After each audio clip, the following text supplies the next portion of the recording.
நான் வந்து பார்த்துட்டு போனேன்ல. இதுக்கு முதலமைச்சர் சொல்றாரு, அந்த நெல்லாம் கொண்டாந்து அடுக்கி வச்சிருந்தாங்கல்ல வெளியில, நம்முடைய விவசாயிகள் அறுவடை செஞ்சு மூட்டை பிடிச்சு வெளியில கொண்டாந்து விற்பனைக்கு நேரடி கொள்முதலத்தில் விற்பனைக்கு அடுக்கி வச்சிருக்காங்க. அதுக்கு என்ன சொல்றாங்கன்னா, வியாபாரி கொண்டாந்து அடுக்கி வச்சிருக்காங்களாம்.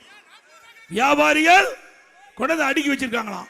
எவ்வளவு பச்சை பொய், எவ்வளவு விவசாயிகளை எப்படி கொச்சப்படுத்துறாரு.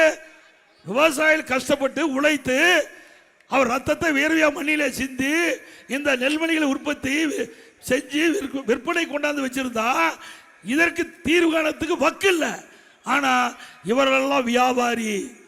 எடப்பாடி பழனிசாமி வேண்டும் என்று திட்டமிட்டு அவளை தூண்டி விட்டு அவதூறு பிரச்சாரத்தை செய்வதா சொன்னாங்க. அப்படியே நான் செஞ்சேன்.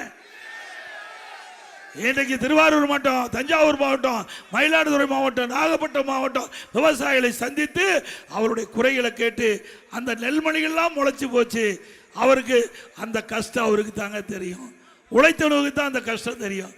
நானும் ஒரு விவசாயி, அதனால அவர் பட்ட துன்பம், ஒரு விவசாயி படுகின்ற துன்பம் ஒரு விவசாயிக்கு தான் தெரியும்.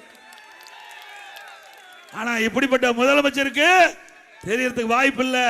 ஏன்னா அவர் பிறந்த செல்வ சீமையில் பிறந்தவர், அங்க செல்வாக்கில் வாழ்ந்தவர்.